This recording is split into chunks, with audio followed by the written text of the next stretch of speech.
From the Middle is proud to be a founding member of Odd Pods Media. Hello, everybody. Welcome to episode number 166 of From the Middle. We are three middle-class guys living in the middle of America, the middle chapters of our lives, from the point of view that is somewhere in the middle. We try to have a calm, collected, maybe sometimes funny podcast. It's one of those things where we don't necessarily try too hard to be funny, and so we might not be that funny. But we still call ourselves a comedy and culture podcast because when you create a podcast, Apple makes you choose categories. And that's what we went with. This week's episode, we're doing some answers from the middle. Well, one answer from the middle. Do you eat when you're in a grocery store or drink things when you're in a grocery store before you pay for them? Are you okay with other people doing that? We talk about that. Kendall tried some Doritos. It's Corey's birthday on the day that we record this, so that's fun. He had a trip that his wife gave him, and he gives us the details on that. Gambling in Niagara Falls. Spoiler alert. We talk about parenting other people's kids, the etiquette that surrounds that whole thing. It is confusing. And Dylan watched Snowflake Mountain. And we think that he should probably consider applying. Enjoy. Oh, for the love. Sorry, just clearing my Mountain Dew hole. I got my phone hole cleaned today. That's where you keep it? You're so cerebral and you're so developed and evolved.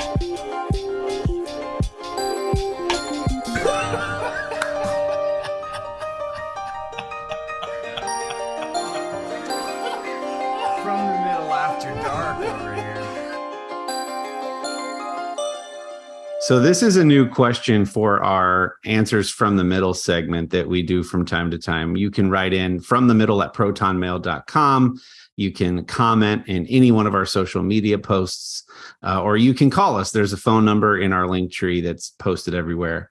What are you guys' thoughts on someone grabbing a drink, perhaps even a snack, in a big store like Meijer or Walmart right when they walk through the door to consume while they're shopping? They're not paying for it yet.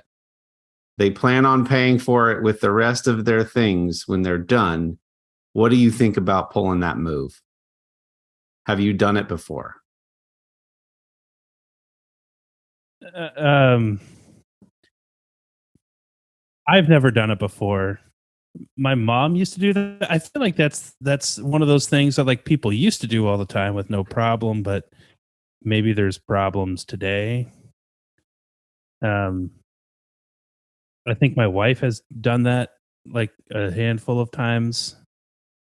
I could be wrong about that, but I don't know. I don't have a problem with other people doing it. I would be horribly uncomfortable doing it myself. Why is that? I don't know.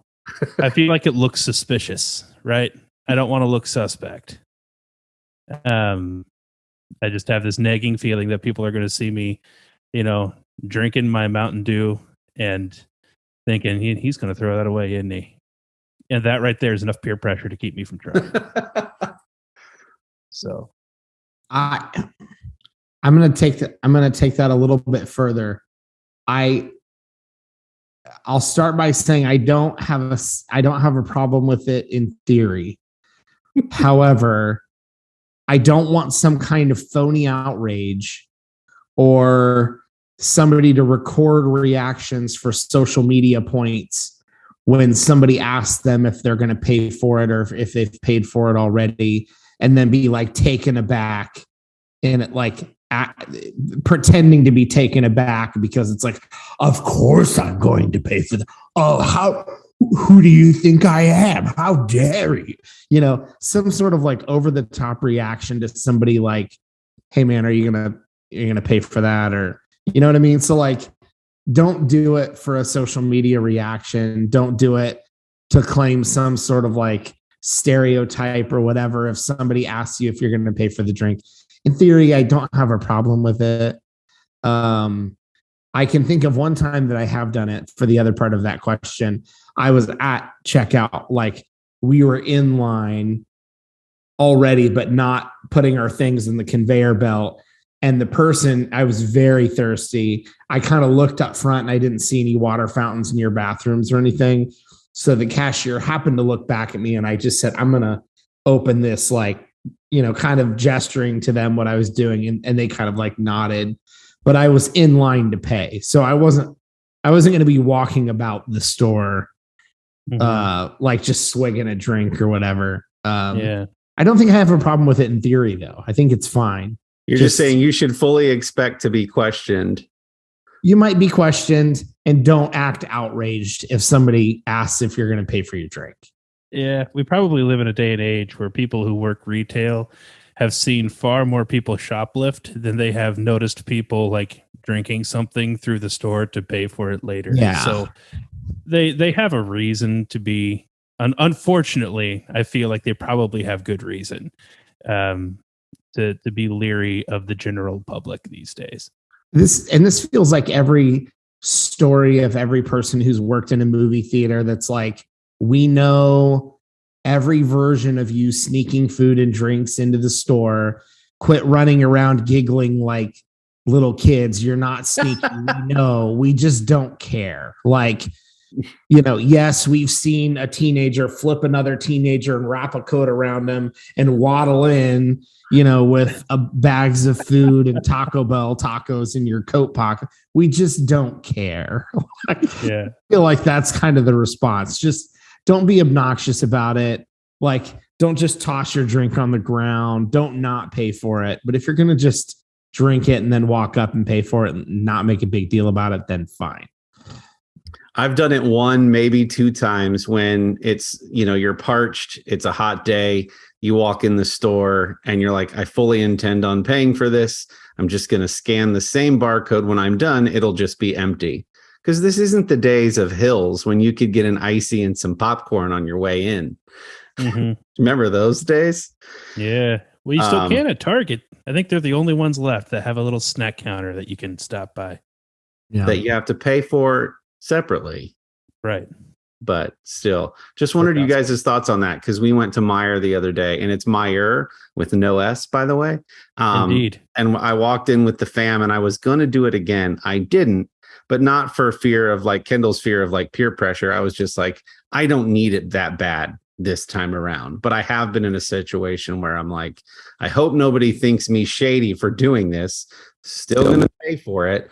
But it's like $1.25 or whatever. Yeah.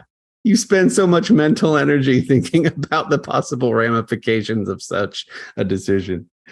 One situation where not only do I not care, but I would probably encourage it myself.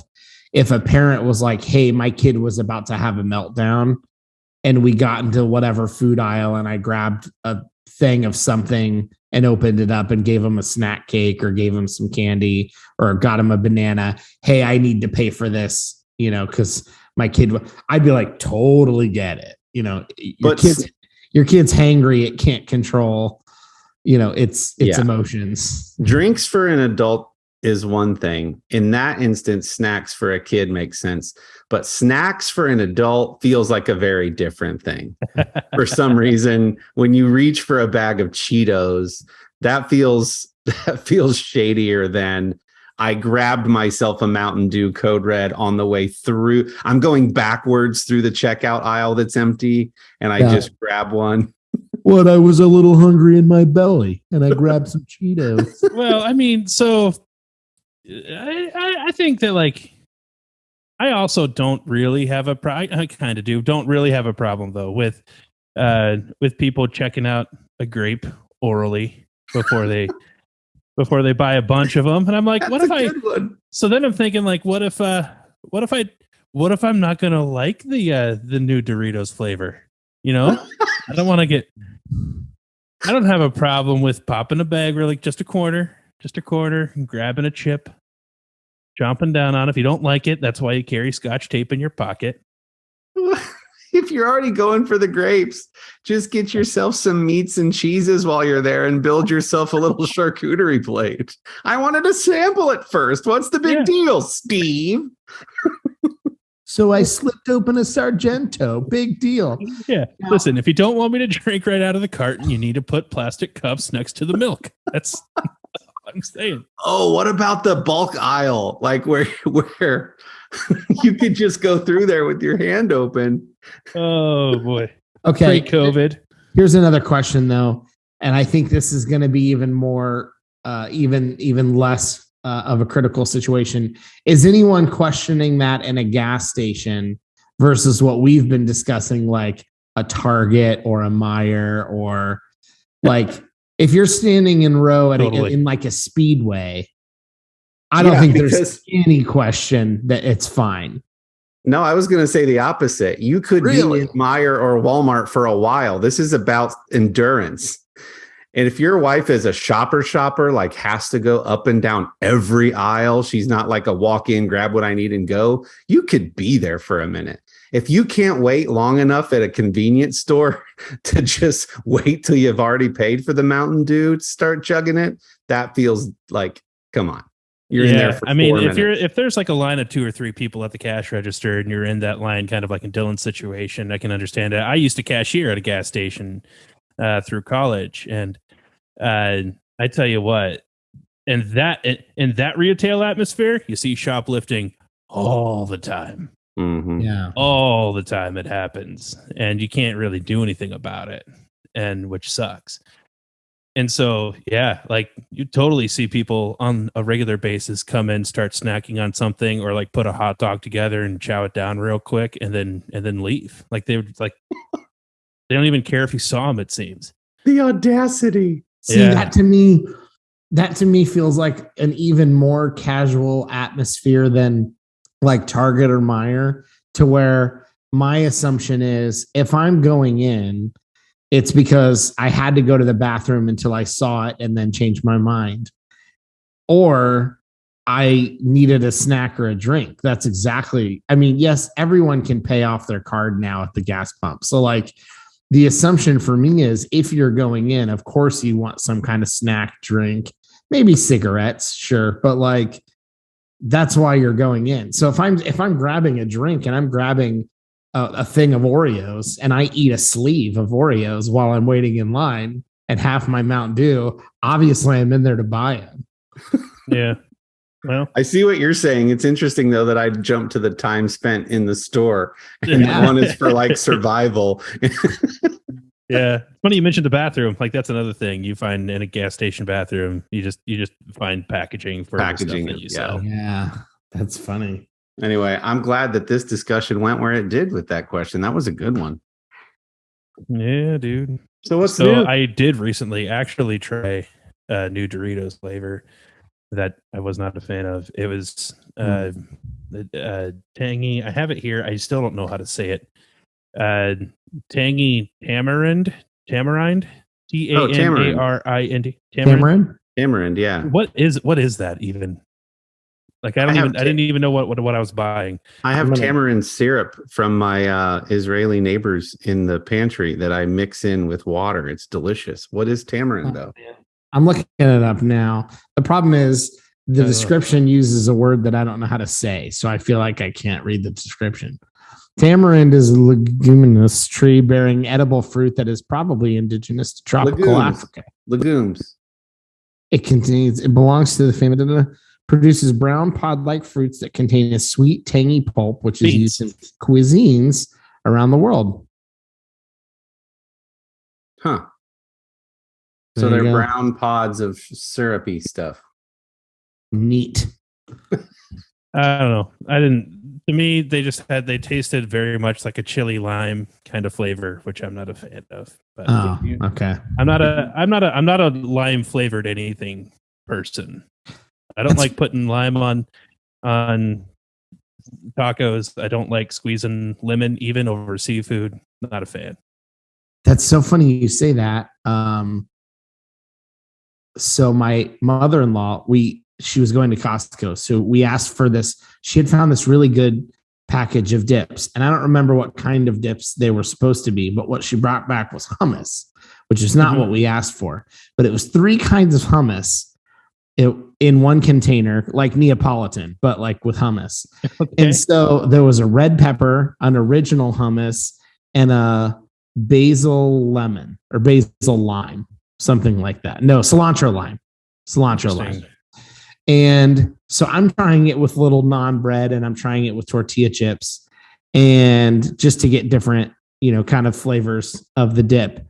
And I've said this jokingly about my daughter up to this point, but this was like the first moment where I went, whoa, maybe this isn't a joke. She's taking chips, plain tortilla chips, and dipping them in. You know how kids dip into things that they've never had. They put just the tiny, it's a quarter of a size of a pea. She's like dipping that much of the red pepper, like that much of the original, and then the cilantro lime. And immediately she goes, that's like Chipotle. And I was thinking about what she eats, and it's the rice. Whoa. She loves the rice at Chipotle. And immediately from a tiny little drop on a chip, she got, and I was like, you have a dang good palate. And you're like, not even 5 yet. Yeah. I was blown away. It took me a minute to even go, yeah, it does taste like the rice. Yeah. That's got a taste for fast food and dips. Yeah. That's impressive. That kind of gal. Yeah. Very impressive. And no one is surprised you're raising a foodie. I thought cilantro lime. And it took me a minute to go through. What does she get at Chipotle? Oh, she loves the white rice. Oh, the white rice. They do like a cilantro lime. That's exactly what the dip is. Yep. Just like Chipotle.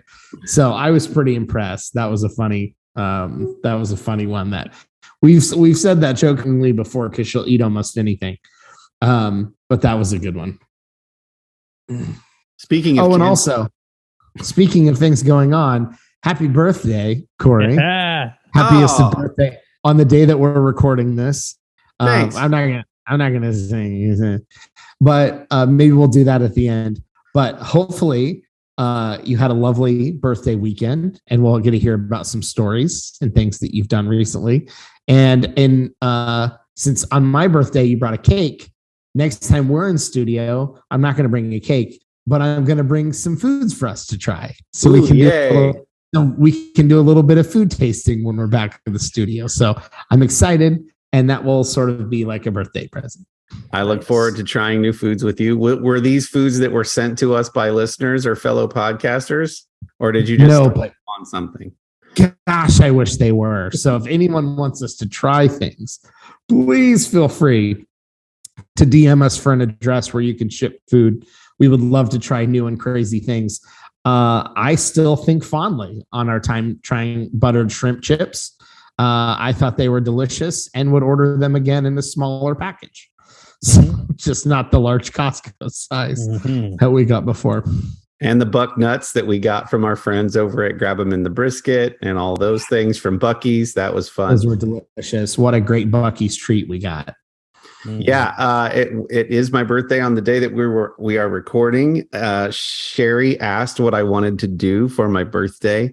My answer is usually, as a people person, to spend time with friends, and just whether that's a dinner or just a cookout or whatever. I love having a summer birthday.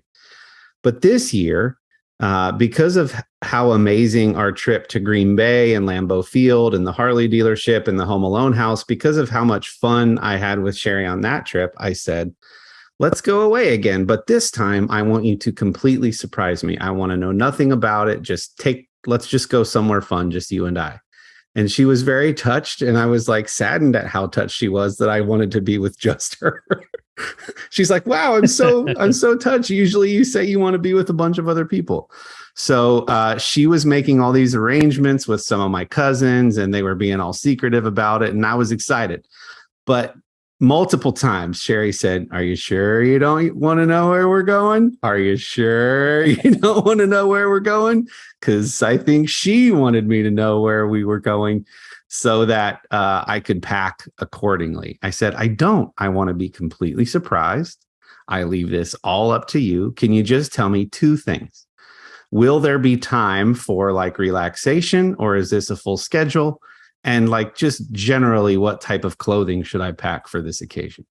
So it's the night before we're going to leave, and she brings it up again. She's like, I would feel a lot better if you know where we were going, so that you could pack the way you wanted. And I said, again, I really just want to be surprised. I want to find out when we get there.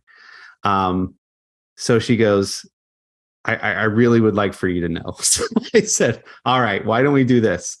I'll give me 3 guesses. And if I guess, then I'll feel like I win. And then you'll have the benefit of me knowing. So it's a little bit of a compromise and a win-win, right? So she had mentioned earlier, like a couple days prior to this little game, she goes, maybe you might just possibly want to think about maybe potentially, just in case, in the off chance, bring your vaccination card. So I was like, okay, there's only a few places that could be. While some restaurants in big cities were still requiring it there for a while, there's pretty much only one place that I know of within a 6-hour drive, because she said it's within a 6-hour drive, that would require that, and that would be Canada, which got me thinking Niagara Falls. So my first guess was Niagara Falls, and I was right. So we're going to the Canadian side of Niagara Falls, which I hear is way more beautiful. No offense to Buffalo than the New York. Well, it's side. because you can see what's in America better. Right, that's right. So this is the night before, and we had a friend over, and he's like, wouldn't it be funny if you guys' passports were expired after all this time? And we didn't think anything of it and went to bed. The next morning, Sherry wakes me up sobbing because her passport is expired. Oh, man. We've already paid a lot of money for a non-refundable hotel room in Canada, geez. On the 41st floor with a dead straight, perfect view of Horseshoe Falls, the more famous of the 3 falls that make up Niagara Falls. So she's sobbing. She's devastated. She's like, I don't know what we're going to do. I'm so sorry. I thought for sure it wasn't going to expire until 2023.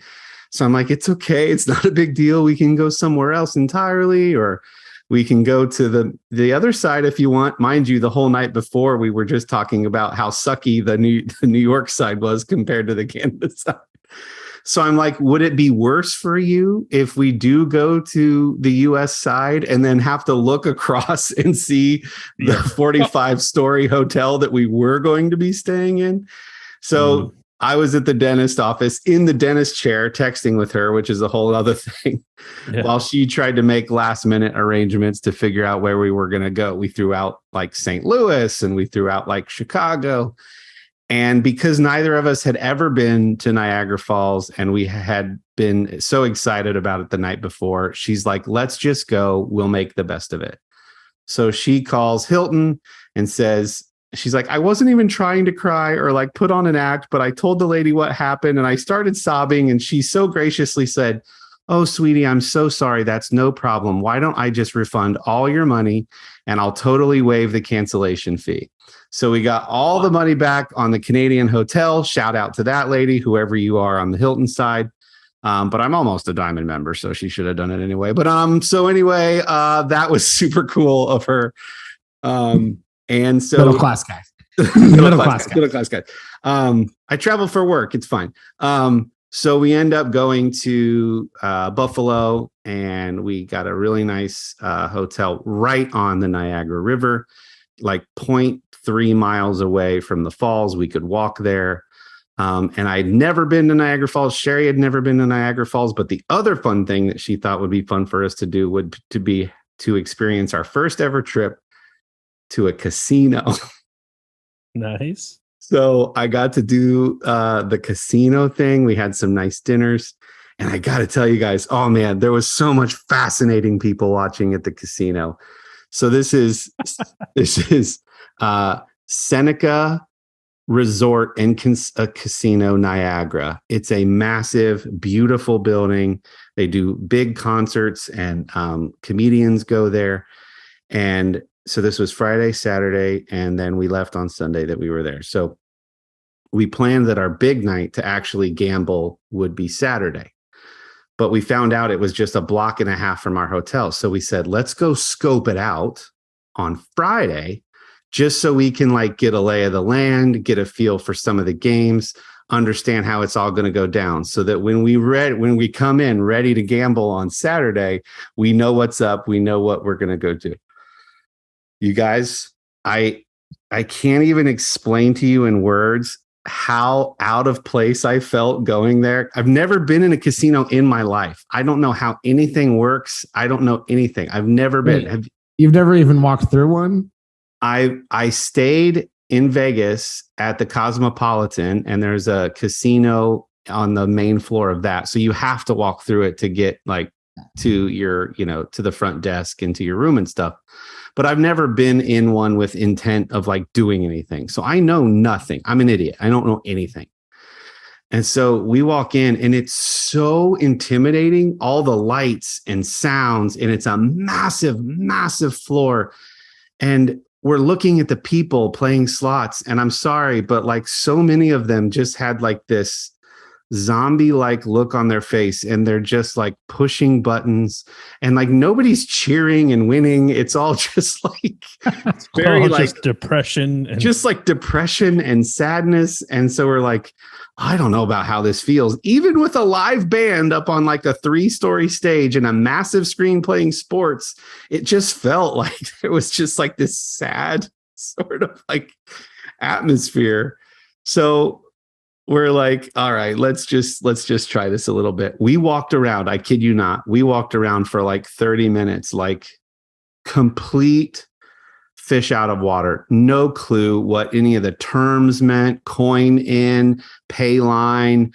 My grandpa had said, we texted him and he's like, find a penny machine and just play the max. And we're like, what does that even mean? And there aren't like guides or like ushers you can talk to. Everybody's like, and I'm so desperately afraid to like tap somebody on the shoulder on a slot machine because I'm afraid that they're superstitious and they're on like a streak. So I'm afraid if I like tap somebody, they'll be like, what are you doing? So even if they're not superstitious, but a little stitious, you don't want to mess them up.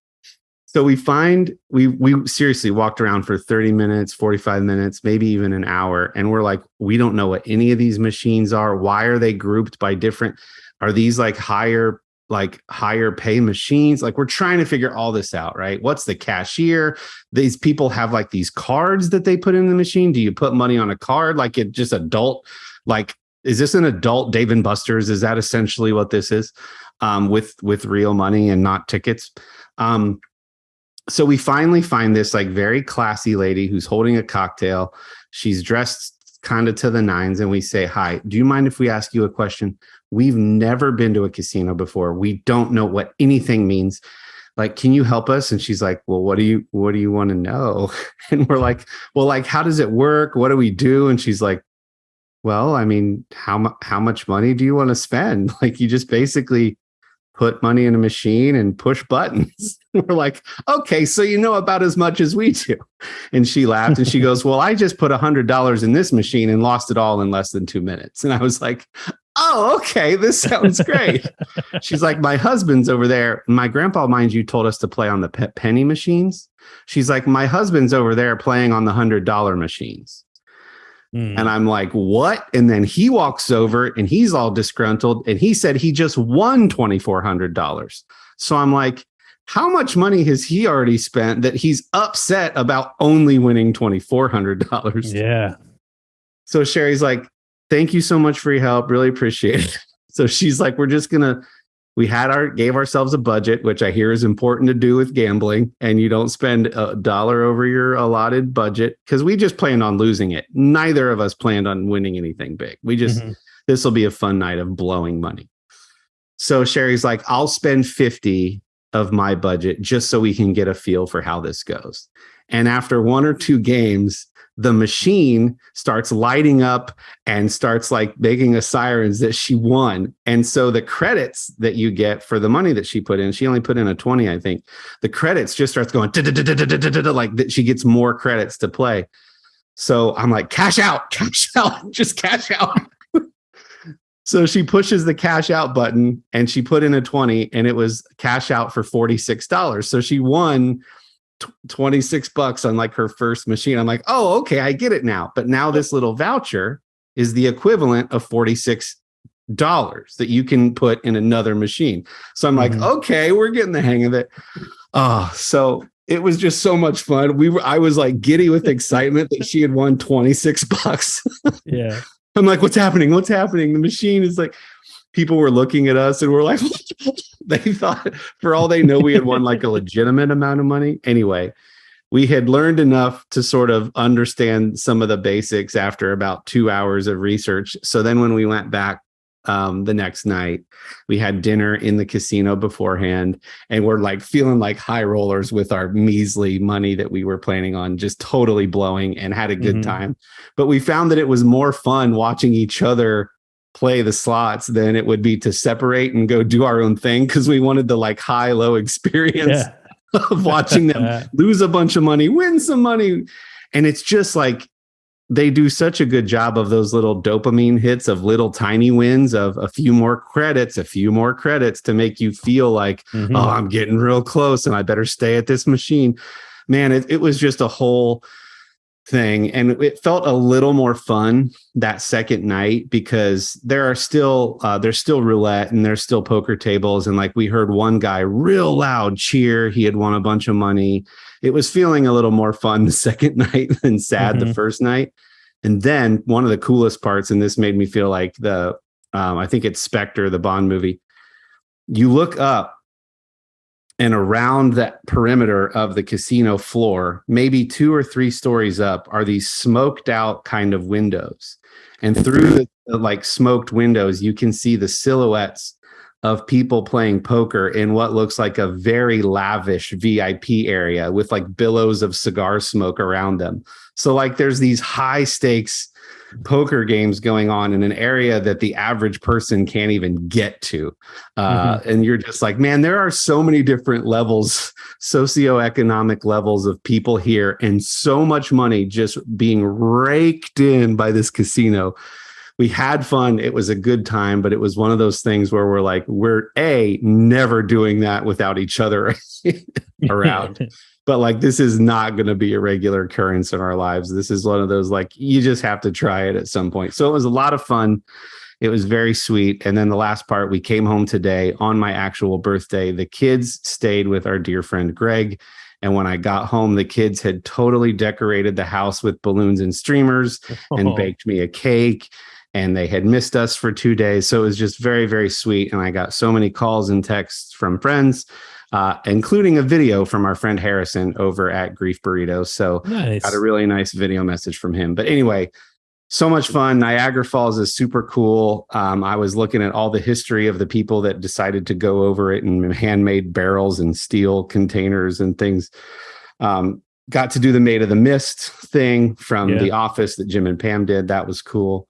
Really cool spot. And we're excited to someday go to the Canada side and see what that's all about. Clever. Awesome. Question: did you cash out your winnings under the name Nick Papa Giorgio from Yuma? Also, I was only ever given. I used to work with a couple guys that were regular and seemed to do okay because they kept going back or they had a very big problem. Anyways, their advice was, if you're ever going to go, pick a pocket that you're going to play out of for like chips or money or whatever. So when you walk in, take however much you can afford to play and move it consciously from your non-play pocket to your play pocket. And if you're lucky enough, or if you get a chance to win back how much you came in with, immediately move that much money back to your non-play pocket and continue to play out of your play pocket. That's how Dave Ramsey would do it. So at least if you go in with 50, you move that to start playing. You happen to win 50. You're up more than 50. Move 50 back so that you won't leave with less than you came in with. And then keep playing off of whatever you've earned if you can. Yeah, I think Sherry did the cash out ticket equivalent of what you just said. So she came in with an amount. We never were up in total. But like the big wins she would get, you'd get little wins like 50 cents, $1.25, which you never see the dollar price of. You only see the credits of. So like on a slot machine, she might be doing the max bet of 5 credits and win 4 credits back. So she still lost a credit, but won 4 back, which is technically money won back. Right. So without those little ones being counted, anytime she won something of significance, 25, 40, $50, she would cash that out and put it in her pocket. Yeah. And then keep playing on like you're saying, keep playing on the credits from the original thing until that was gone. So she walked out with $126, even though she spent her total, you know what I'm saying? Yeah. I put mine right back in the machine. So I had like a $30 win and like a $50 win, but I put that right back in to either that machine or a different one. Because I had planned on losing the total amount that I went in with and whatever that included. I was there to have fun and drag out the night for as long as possible. You were paying for the entertainment. Right. There was no loss. The entertainment was what you were paying for. That's how I viewed it. Yeah. Well, that seems like a great place to take a break, hear from Cousin Eddie and some of our friends in the Odd Pods Media Network. Hey, I'm Pantsless Aaron. This is Stevie. And I'm Augie. And we are BFYTW, a podcast all about playing games and having fun. Our games are usually based on British panel shows and game shows, but we'll play anything that captures our attention and imagination. Why? It's right there in the title. You'll never guess what the F stands for. All right. So while Corey was telling his story about his wonderful trip with his wife that she gave him for his birthday, his kids stayed with a dear friend of theirs, which is a wonderful situation. Also, concerning birthdays, my oldest child turned 8 this past week. Yay! And we told him that he could have a birthday party on Saturday. The Saturday after his birthday with a few friends. And so he did that. We did the piñata thing, cake and gifts, and just generally play around the house. We also took them to lunch at McDonald's, and then we took them to see a movie. And so we had these 3 kids, and they were, for the most part, pretty cool kids. One of them was kind of a lot to handle. You know who you are. You know who you are. Obviously, I'm not going to say who it was. But this child was, I think that it was just lack of experience, that he probably hadn't been invited to a lot of houses before, maybe that kind of thing. But just wasn't up to par, so to speak. With the other kids his own age, which is fine. I'm not judging him for it, but that did mean that like there was some like discussion and talking and, hey, don't do that kind of stuff that had to happen. And I was put in a situation like that, like where I've never been a teacher. I've said this before, like I've done church ministry stuff my entire adult life, and one thing that I have never wanted to do is anything to do with kids ministry. Like that's just something that I'm absolutely convinced literally anybody else would be better at than me. So even as a church volunteer, all church volunteers, like at some point in time in their church volunteer life, get roped into doing kid stuff. Not this guy. All right. And even at that, that's not entirely true, but it's always strategic, not in a position where I'm in charge of anyone. And and so like, I don't know. I don't understand the awkwardness of having to parent is the wrong word, I think, but having to like correct someone else's child. Like, what do you do? Like, when you drop your kid off, your young child off at someone else's house, what are you okay with them doing? What's crossing the line? Or you yourself, when you've had kids over, how do you handle those situations? That's a great question. Yeah. I don't want to, I hate, giving the it depends answer, right? But it depends on how well you know the family of the kids that you happen to be overseeing and for how long. A 2-hour party is very different than an overnight situation. Right. But in either case, I think it's fair to say to the parents, hey, what is your, especially in today's society, hey, what is your preference for if little Susie gets out of line? How would you prefer I handle that? Do you have an expectation of of how I might manage any, you know, they're kids, they're gonna have fun, we're gonna have a great time, but like may call you like ugh. That's a great question, and it's so tricky. Yeah, so I mean, like Greg's like an uncle to your kids. Yeah, right. So like that's a little bit of a different scenario. But I don't know. Have you ever had like 8-year-olds in your house that weren't yours? Yeah. And have you ever had problems with them? Yeah, and usually I say things like, hey buddy, we don't do that at our house. That's not something we do. All right, that's enough. I've never had to like put one in timeout or like it's never gotten serious. I think most of the time a kid, you know, especially if you make a stern face or your tone, they know not to mess because they're trying to figure you out too. Like the parent of their friend and how serious you are. And we can be fun and we can have a good time. Sherry used to babysit, and that was very different because you're spending every day with this kid and you're developing, you know, some semblance of a relationship with the parent. And some of the parents would say, oh, you can, like back in the days when spanking was still okay, do what you got to do, set them in timeout. Like it's all fine with me. And in tight communities, all my friends know, like, if you ever see my kids acting up, you know what I would do. You have my full permission to do the same thing. But that's not the case with everybody. Yeah. I mean, you can easily piss someone off. Oh, so easily.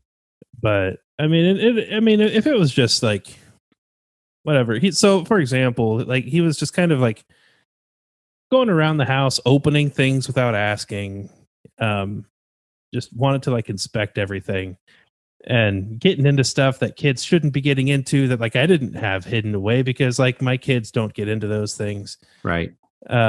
But he was, and you know, grabbing people's stuff without asking and that sort of thing, which I just found kind of annoying. But I let it happen, and I went along with it. I basically let him do that stuff, even though I was personally annoyed by it. I just kept an eye on him, and like played along with. Oh yeah, that's a thing of poker chips, and oh, that's upside down. Flip it over if you're going to open it. A lot of opes. Yeah. So hey buddy. Oh. Yeah. So there was that. But then there was like when he's like causing a scene at McDonald's or when like he's literally like taking something away from someone else that they were playing with and like, oh great, I'm the parent or I'm the grown up here. In this situation, it's like I have to do something about this. I can't just play along with it. If you even accidentally grab his upper arm too hard, and like pull him away from something, like if there's a bruise on the kid, there's like legal ramifications. Yeah, man. And so I'm like trying to talk to this kid, and he just ignores me, like I wasn't even talking. Well, let me ask you this way, because your kids are very well behaved. But assume they go to a party and they're the ones doing that same thing. Mm-hmm. What's your line as their parent? If you found out something happened, then who do you find out from? Do you find out from the kid something went down? Or what should happen is the parent says on pickup, hey, Isaac got a little upset. Here was the situation. Happy to answer any questions. Like, what would you expect on the other end? Man, you know, I honestly, it would take a lot for me to get upset about somebody disciplining my kids, especially if it's in a manner that I would have done it myself. I feel like these days there's common culturally accepted ways of disciplining kids. I think that like timeout is perfectly acceptable. I don't think that spanking is any longer one of those universally accepted things. So that's an absolute no. But I mean, I think timeout is, there are still parents to this day, right? Or to this day, there are parents now these days that think that timeout is too much. It's wrong. It's psychologically doing something to them that you shouldn't be doing or whatever. I don't buy into that. I don't think most parents do buy into that, but there are some that do.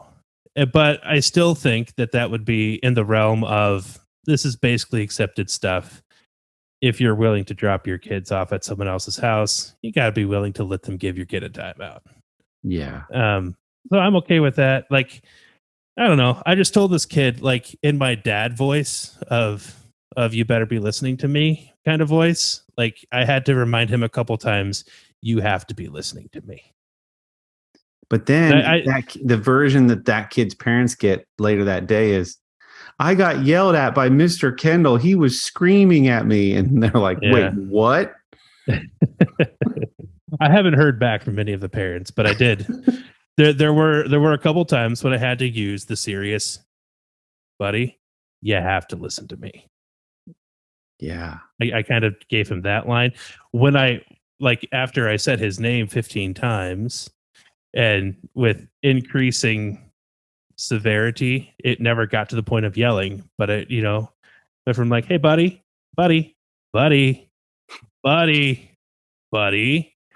And then when I turned on the you have to be listening to me, then he stopped and listened to me. Oof. I was even getting a little scared by some of your buddies there at the end. I'm sorry. I can be an intimidating fella. Do you know what this whole conversation threw in my head? I was thinking of Mrs. Doubtfire when Robin Williams' character Daniel is calling in as fake babysitters to Miranda. And there's the one that he calls in and says, I was in a band, severe tire damage. and she says, in a band? And he says, I just want to know one thing. Are your kids well behaved, or do they need a few light slams every now and then? Which feels like it was even aggressive for the time the movie was made, but could have gotten away with probably a little bit. Don't make me get out the hose. Exactly. Yeah. I don't know. So Navigating kids and parent stuff is so tricky. I mean, and it doesn't stop, right? So here's a situation that just happened to us to sort of build off of yours. Our oldest, Lily, is 15, and she just got asked to join one of her friends at Disney for the friend's 16th birthday. They're going to cover flights. They're going to cover the room because they are season pass holders at Disney. They go very regularly, and their daughter wants to bring 2 friends to Disney. So we don't know these parents that well. We know the girl pretty well. She's very well-mannered. She's very sweet. So we can assume what the parents are like, but we don't know for sure.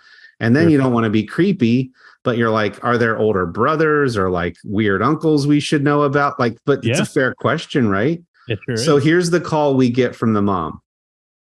She called Sherry, and I'm going to butcher the situation, but she's like, okay, so I know that you don't know us very well. We think Lily is just the sweetest. We love how she is with our daughter. They're just so sweet together. She really wants Lily to join us on this trip. And I know that probably or could sound like the most absurd request, but we want to give her this time. And so here are 10 reasons that I prepared that you shouldn't be worried about we don't drink or smoke. We she was so sweet to go down a list. She's like, because if I were you and I'd be getting this call, I'd think that was the weirdest thing. So she goes down this list with Sherry, and Sherry's just laughing, but also kind of appreciative at some of the items on the list. But it's at some point you just gotta make your own decision and trust your instincts, and then go, daughter has a phone, so it's but that stuff never gets simple. And then we have a rule in our house: there are no sleepovers at anybody's house for sure until we know the parents.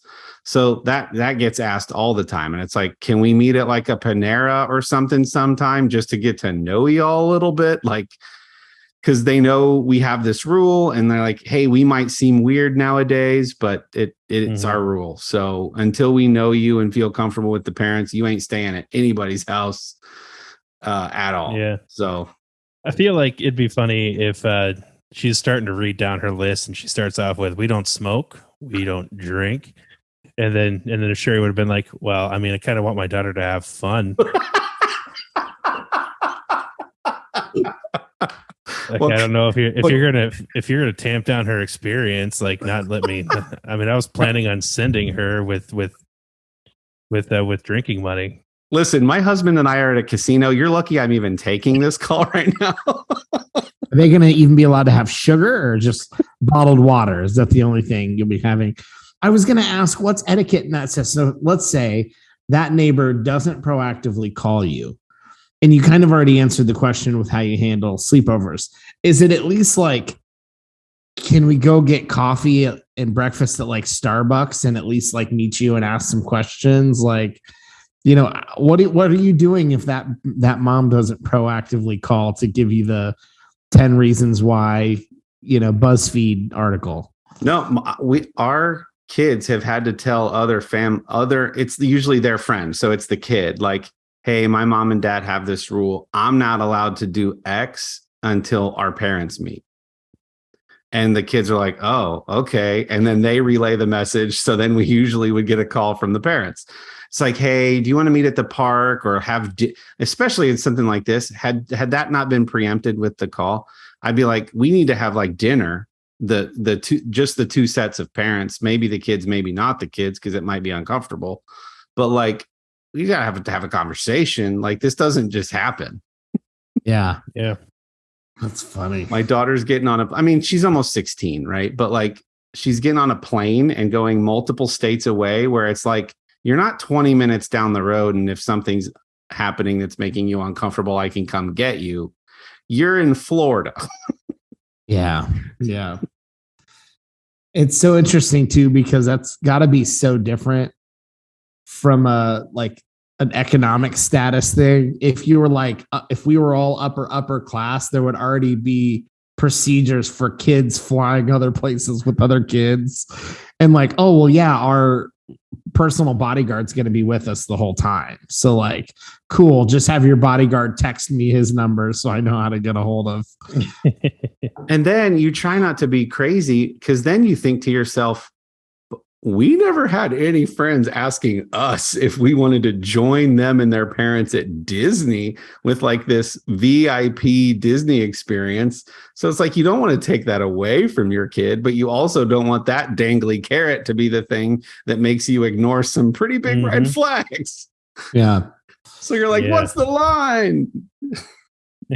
I'll be coming along to Florida and I'll be trailing you 20 feet behind at all times. Yeah. Oh man, it'll be a great time. That's so funny. Speaking of kids getting away with things that they shouldn't, have either of you seen the trailer or watched any of Snowflake Mountain? No, but you texted me the other day and said to check it out. All right, so imagine, maybe me a little bit.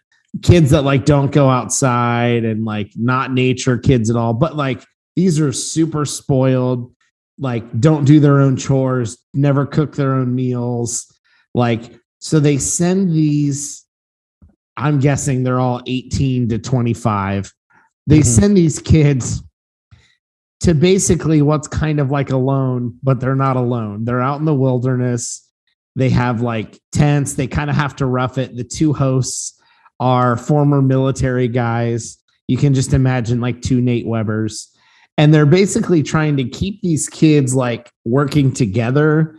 But at the end of the show, somebody's going to win $50,000 being on the show by making it to the end. But every time somebody leaves, $5,000 comes out of the pot. And all of these kids are immediately like, where's my Gucci bag? They throw them this like sack that's like, this is an essential sack. Anything that can't fit in here, you can't take with you. And they're like, well, what about my Gucci bag? And they're talking about makeup and all this. They thought they were going to like some 5-star resort. So these parents have sent their kids that are, quote, snowflakes, or if you don't follow, it's like easy to offend Gen Zers, basically.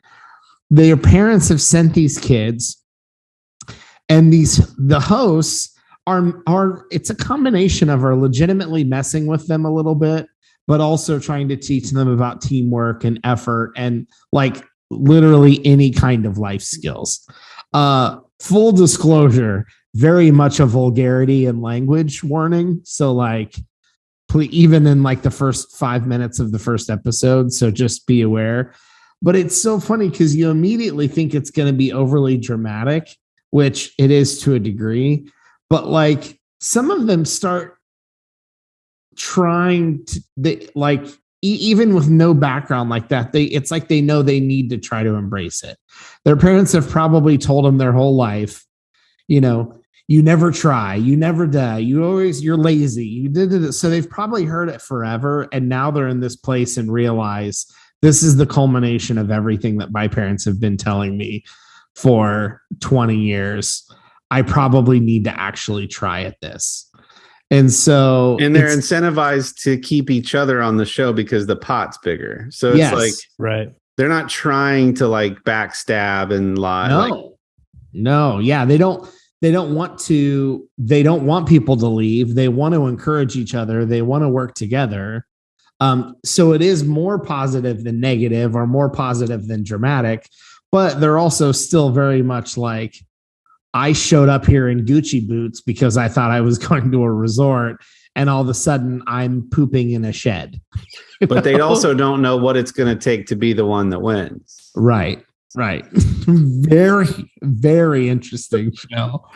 Man, have you finished it? Or how many? No, I haven't finished it. I'm so excited that I haven't, because maybe the ending of this first season will be terrible, but the build up to the first half of the season has been so funny, so interesting, more than funny. But some of these kids really lean in. There's a few kids from the UK. Most of the rest of them are from the US.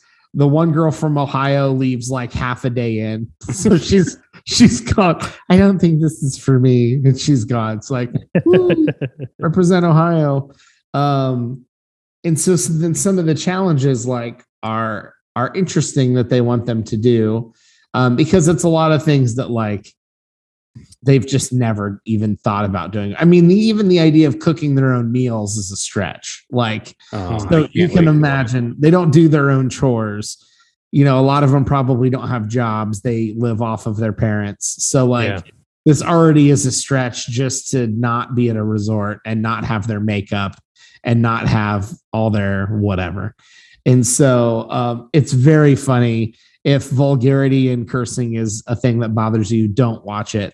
But it's less drama and more interesting than I thought it would be. So I'm excited to check that out. What's the what's the most sort of innocuous little thing that you've seen that somebody wouldn't do, or that they?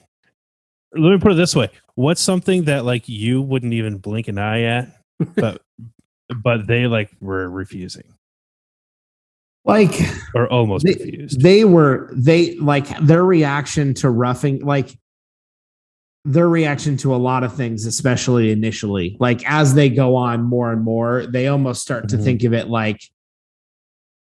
more like camping as kids. So they almost start to lean into it a little bit, because it's this is the kind of playing outside we would have done as kids. And now it's starting to feel almost fun a little bit. But initially, even the idea, they gave them their essentials bag and some nice boots. And they're like, what are these boots? Because they have to walk down a hill to get to the camp. Yeah. And then they have pretty nice tents up on wooden platforms with a little stove in it and lights and stuff. Oh, goodness. And that to them is oh my gosh, we've got to live in the wilderness. We're going to live under, trees and branches in the mud. And so, and obviously anytime you give anybody a wooden poop hole, you're sitting in a wooden box and pooping through a wooden, hole in a board. They had to go take the bucket of poop and dig a hole and dump the poop in the hole and then bury it. And so that was a massive deal. So you can imagine everything. Although there's a funny moment that accompanies that. I won't take that away from anyone that watches. But any of that. So the one kid, he's really funny. His name's Liam. He's from the UK.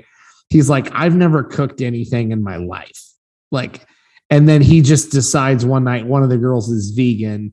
He decides one night he's just going to try to make a vegan curry stew, and just tries to start making it because he wants to make dinner.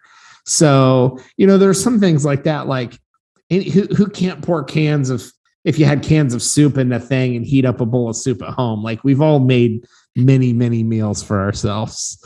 So just even that, you hear them. But he tried. And that's the thing. Like it's more heartwarming and sweet, and they're more encouraging to each other for the most part than you realize. So immediately in the first 5 minutes, you're going to be like, this is just going to be a season-long shit show of like teen drama.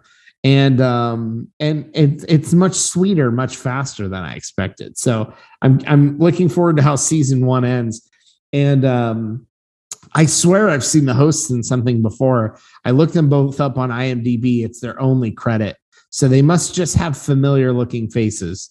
But both of them have long tenured military experience and wilderness experience and stuff like Alone.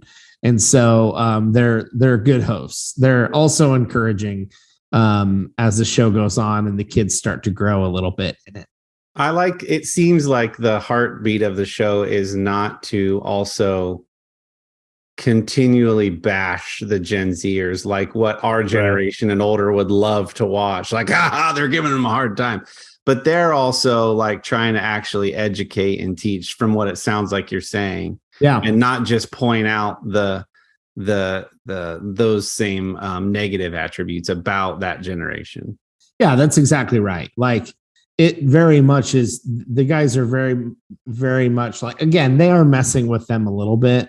Yeah. To a degree, but also it's not always, it's not unwarranted, and they are trying to encourage and help them too. So you feel like it's a good mix. Especially after the first half of the first episode or the first episode. It's fun. I hope you both watch it, even if we don't discuss it more at length on the podcast. This show could go on for seasons and I would enjoy it. I'm glad that it's not that, because it reminds me of an episode of Ellen where they brought a millennial up on stage and timed her to try to see if she could use a rotary phone. No, she had to look up a number in the yellow pages and then use a rotary phone to call that number. And then fold up an atlas or a map like that you would see in the back of someone's driver's seat.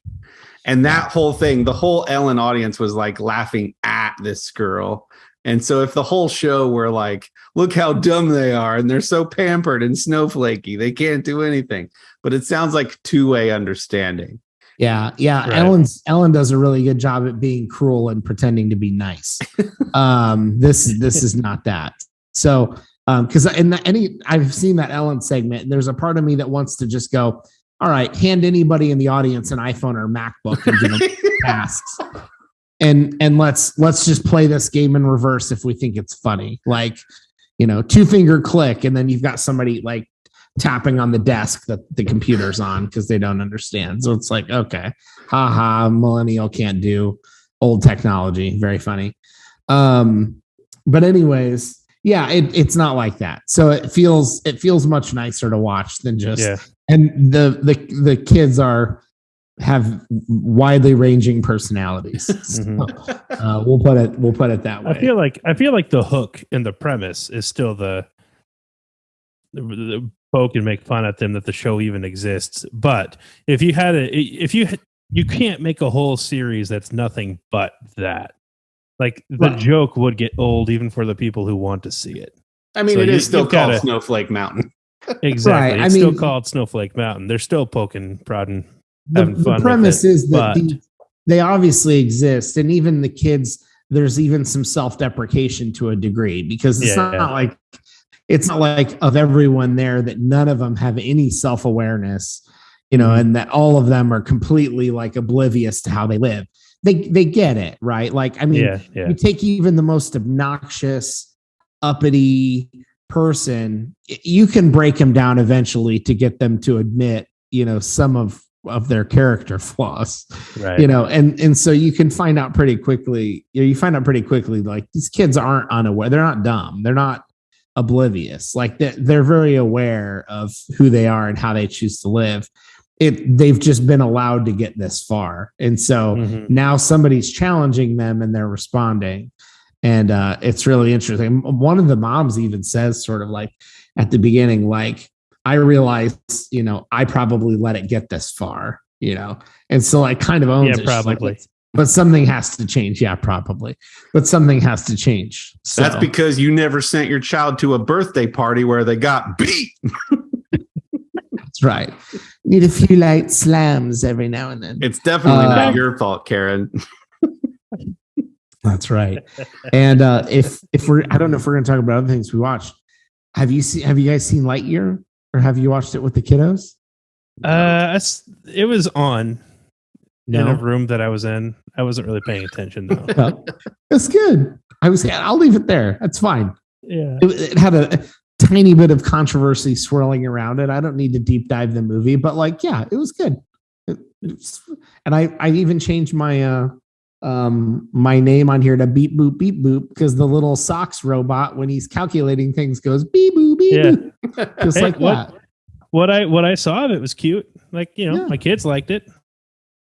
It's funny that, to me, that it was so unobvious to most people as to why Tim Allen wasn't playing Woody. Yeah. The film literally starts with something to the effect of, in 1995, Andy saw a movie about a character, Buzz Lightyear, and got a toy based on the movie. This is that movie. Yeah. They literally have to start it out by saying, "Here, idiots. This is a different character. The toy was a Tim Allen animated version of a movie that Andy saw. Like, they couldn't just make a movie and say it's about the same character without people flipping out and thinking it was some anti-Tim Allen thing. So they spell that out right in the beginning and make it very obvious, although those people are going to boycott the movie anyways. But they spell it out and make it really obvious for anyone who didn't know why. And then the movie was perfectly nice. And it had some some fun action, exactly, and some silly scenes. Listen, Disney, and I'll even give it this. Given that it was a completely different character, just kind of gives them the reason like why it was okay, as if they needed to ask anyone's permission. But that aside, like, if Tim Allen were wildly popular and a good marketing choice for them, you know what? They would have used Tim Allen. They could have, but guess who they've worked with more recently? Chris Evans. And guess who's way more popular? Guess who's going to sell way more movie tickets right now? That's Chris what Evans. they did. Yeah, that's what they did, and it is fine. Because it's not like Tim Allen is unpopular. He just came off of he's done a bunch. He's done a bunch of these movies. He just finished Last Man Standing. People still watch reruns of Home Improvement. It's not like he's an unpopular guy. But if you look, it's very obvious to see that Disney likes to reuse recent and current actors in other projects. Like Taika Waititi was another character in the movie who's been a director and been a character in a bunch of the Marvel stuff. Yeah. So they like to reuse characters over and over, and actors and directors and stuff. It feels like it's so easy because they can just take the contract that they just used and scratch out the name of the movie and write it a new one and just hand it to them because they just did it for something else. Right. Yeah. And so, it's perfectly fair for them to give all those reasons, but like, I'll even go so far as to say is like, even if it was a political thing, they're like, nah, we just don't like his politics. We don't want to be attached to that. Okay. It's fine. That's not going to change whether or not I watch or enjoy the movie. But yeah, I don't think, just to address it head on, because it's not even us taking a political position. I don't think Tim Allen is that politically polarizing that Disney couldn't have still said, yeah, let's bring Tim Allen back. I just don't think that's the direction they were heading with the movie. There would be a bunch of loud people on social media that would hate it. Yeah. But they would still sell movie tickets. It would have been such a minority if it was Tim Allen that wouldn't have liked it. It wouldn't have even mattered. Right. Because he's not that polarizing. But I mean, I still think the fact is like the money is in the younger guy. Yeah. So yeah. They like working with Chris Evans. It's not shocking. Right. Dylan, I always say this, but it's worth mentioning again. I so appreciate your reviews of things. I know this is called From the Middle, and we always try to be centrist. You have very, very thoughtful reviews. You never like hype something too much, and you never blindly bash something. And I'm so excited to watch the Snowflake Mountain for sure. And we'll get to the controversial Pixar movie at some point. Yeah, I just, if anything, anyone who's listened to this show for a while might think that I hype Marvel and Star Wars, which to a degree I do within the realm of my own reasonableness. But even I think the most recent, one of the most, I haven't finished Miss Marvel, admittedly. I got sick and we moved right in the middle of Miss Marvel, and I'm halfway through the series. But even at that, I think the most recent movie before that, Multiverse of Madness, I was like, yeah, probably my least favorite Marvel movie. Still perfectly good. Still enjoyed watching it. Just not my favorite. And so still go watch it. Still good. And I can't wait to see Thor Love and Thunder, because I'm guessing that's going to hit Disney Plus here in the next month. And I can't wait to see it. I love Chris Hemsworth as Thor. It's going to be awesome. Well, speaking of Taika Waititi, the only thing I've started recently was season 2 of Reservation Dogs on Hulu. Great show about some scrappy kids on a Indian reservation, Native American reservation.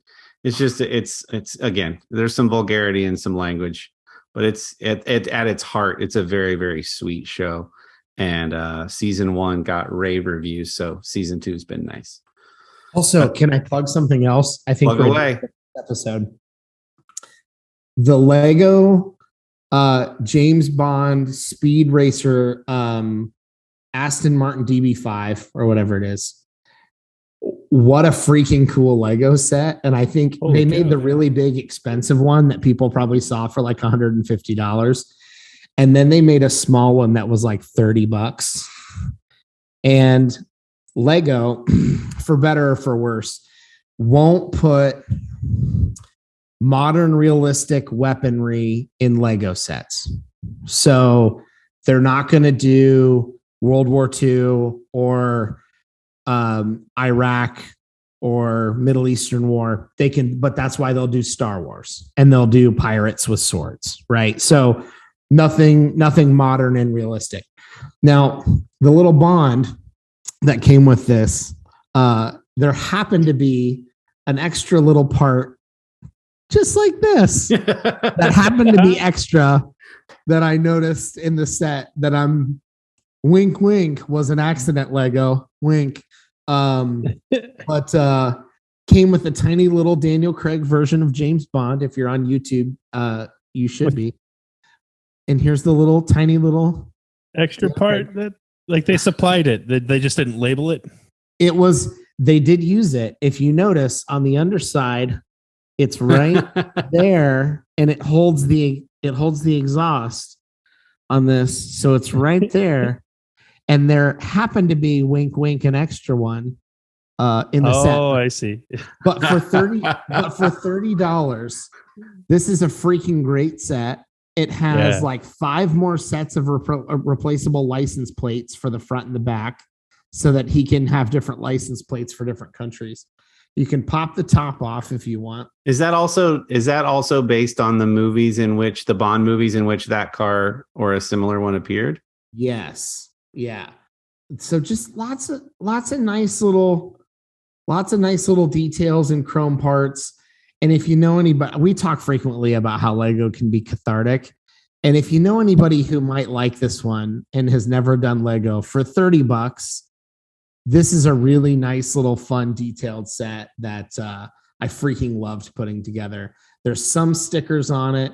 There's nothing crazy about it, but it's got nice details, and it was just such a sweet set to build. So anyways, cool. I freaking loved it, and I had to shout it out. Not like Lego is ever listening to us, but I just loved it, and it was an awesome set for the price.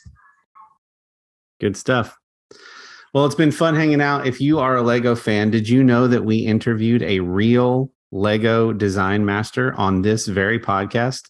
I don't know the number off the top of my head, but it was a great conversation with Wes Talbot. So do go check that out in our archives. It was a really fun episode talking to somebody who actually works there. And speaking of other things we love Artiaspan. They make really good men's grooming products, and especially for your beard. There are beard oils and beard balms and beard butters and mustache waxes and wooden combs and amazing products that you can get if you're bearded. And that was episode 127, by the way. Thank you, Dylan, that we interviewed Wes. So do go to artiusman.com. That's artiusman.com. Use promo code The Middle at checkout to get 25% off of your first order. That will tag you as somebody that was referred by our podcast.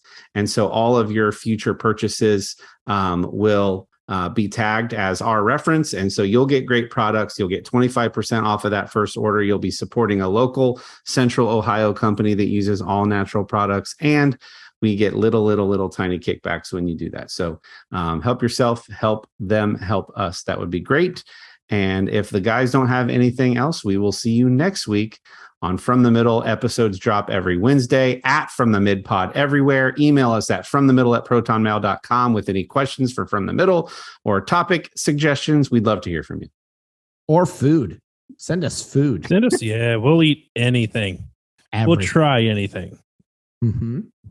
I'll stand by it. As long as it doesn't kill me. Or maim me in some Maybe way. if it does. I'm down for a good maiming. All right. All right, bye.